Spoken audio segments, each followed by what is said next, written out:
I did one consumer company in my career. I found it to be insanely puzzling. I do not understand consumers, and marketing to consumers, I think, is like But when you were insane. here in this part of the world, Consumers was the thing I was doing first. Yeah. But we could say it was the thing. Yeah. It didn't really pay off. No.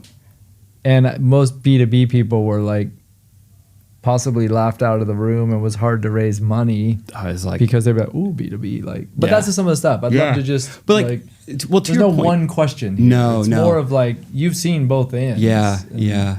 Look, I can only speak to the experiences that I had and the observations that I had. And I mean, to your point, I think doing B2B here is pretty tough.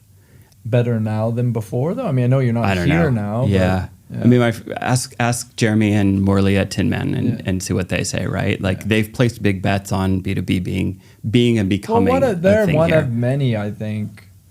You know, Forge, we had Tiong on. These mostly, I think there's this quiet, slow shift because I think for some people it almost goes back on what they used to say. Yeah. If they say, ooh, B2B, it's like, what? You didn't say that. You know what I'm saying? Yeah. So it's not everybody's going to Yeah. rally around it. It takes, and that's why I think one of Jeremy's point was create a new capital stack Yeah. that's focused on this. But this point about the capital stack is actually one that I think it took me a long time to understand, and it took me some time in M&A to actually understand capital flows.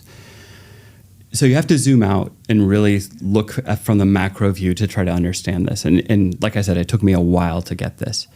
So number one is that the US has a bunch of capital looking for a good return, right? Like way more capital looking for a good return in the B2B software world than anywhere else in the world that I've seen. The second thing you have to understand about it is that there are a gazillion funding options available to companies in the US who are looking to do something. So if you look at a lot of tech M&A that happens in the States, actually most of it is not off of the balance sheet, meaning that most of it is not companies spending cash that they have in the bank to make acquisitions. They have all kinds of financing vehicles available to them. They can do private equity placements in public companies, something called the PIPE. They can take out bonds. They can do debt equity, and debt equity is available into the billions of dollars in the US, right? Back to my first point about there being so much capital available. With lower interest rates, you could have just borrowed. Yeah. Straight up borrowing. Straight up borrowed, right? Yeah. So there's all kinds of things available, which is, by the way, what I tell people, like if you're a successful B2B tech company, the chances are you are going to be acquired by an American software company, right? That is like your number one most likely outcome. Yeah. And even, by the way, like arguably one of the most successful B2B software companies here in Singapore is going through that process now, right? And so like the Dropsuite team. Oh yeah, but they did get. Oh, They okay. did get. It is done, isn't it? I'm trying to get them on the show. I think they're still in process. Sharif, I don't know right? for sure. Yeah, Yeah. yeah. So like because that And financing that's a is U.S. available. company that's buying them, right? Yeah, Ninja One. Yeah. Yeah. So like that is something that you have to understand from the macro level, right? And so if you're kind of a B2B software company, what is most valid for you in terms of, let's say, like growing the enterprise valuation, which is kind of like ultimately your goal with the company, your goal with the product is to like get customers, retain customers, solve real problems, right? Deliver value to your customers.